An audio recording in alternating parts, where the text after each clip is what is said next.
Cuba దేశంలో elections జరిగాయి, parliament election జరిగాయి. క్యూబా దేశంలో ఒక ఆయన ఎంపీగా పోటీ చేశాడు. చాలా మంచోడు, మంచి పేరున్న ఆయన. చూడండి, అయిపోయింది. ఏం జరిగింది తెలుసా?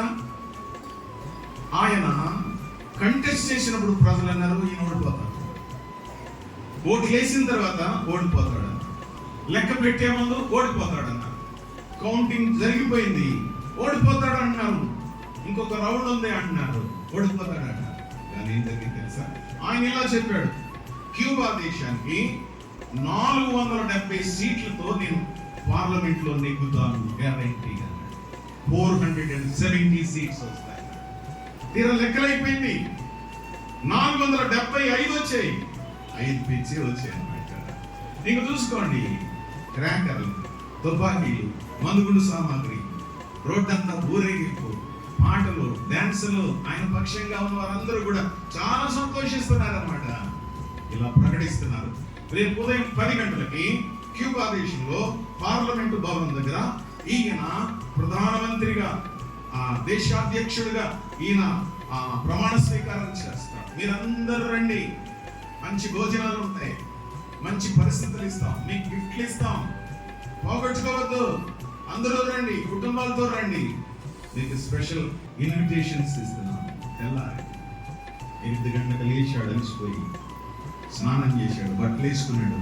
9 అయింది, ప్రచార రథ సాధన వచ్చింది, రథం వచ్చింది, ఎక్కి కూర్చున్నాడు.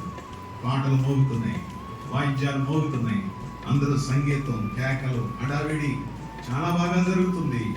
9:30 వరకు నడిచింది. 9:30 అయిపోయింది. పార్లమెంట్ భవనానికి వెళ్ళడానికి ఇంకా 15 నిమిషాలు టైం ఉంది. అందరికి డ్రింక్స్ ఇస్తున్నారు, మజ్జిగలు ఇస్తున్నారు, అన్ని ఇస్తున్నారు. ఇంకా ముందుకెళ్తాం. 9:40 ఇంకొక 5 నిమిషాలు వెళ్ళిపోతాడు. అలా వెళుతూ ఉంటాడు. అకస్మాత్తుగా హార్ట్ అటాక్ వచ్చేసింది. అక్కడే చచ్చిపోయాడు. ఎలక్షన్స్ అన్ని క్యాన్సిల్ అయ్యాయి. చెప్పగలవా రేపు దాకా ఉంటానని? ఆ ప్రశ్న, నేను తెల్లారి దాకా ఉంటానని చెప్పగలవా? నేను చెప్తాను, నేను నర్సాపూర్ వెళ్ళకపోయినా నాకు ఏం అయింది చెప్పేసి వచ్చేసాను. ఆవిడకి జాగ్రత్తలు చెప్తారు కదా, ఆటో జాగ్రత్త అంటే ఎక్కేటప్పుడు దిగేటప్పుడు, భోజనం కాడ జాగ్రత్త అన్నీ చెప్తారు. ప్రేమించిన వాడు అలాగే చెప్తారు. నేను ఇలా చెప్పాను, ఏం చెప్పక్కర్లేదు. 50 ఏళ్ళ నుంచి సేవ చేస్తాను. అర్థమైందా? బాగుంటే ఇంటికే వస్తాను. అర్థమైందా? నేను ఒకవేళ చనిపోతే అన్నోడు నన్ను కారులో తీసుకొస్తారు. నాకు సార్ నువ్వేం భయపడక్కర్లేదు. ఒకడు మధ్యదారిలో చనిపోయాను అనుకో, పక్కకు లాగేస్తారు. పరలోకంలో కలుసుకుంటాం మన ఇద్దరం. నువ్వు ప్రభువుని నమ్ముతున్నావు, నేను ప్రభువుని నమ్ముతున్నాను. మనం కలిసి ప్రార్థన చేసుకున్నాం. ఎందుకు భయం? ఉంటే ఇంటికే వద్దాం, లేదా అక్కడ కలుసుకుంటాం. చెప్పొచ్చేసాను. మీరు చెప్పొచ్చారా? ఇప్పుడు చెప్తారా? అయ్యం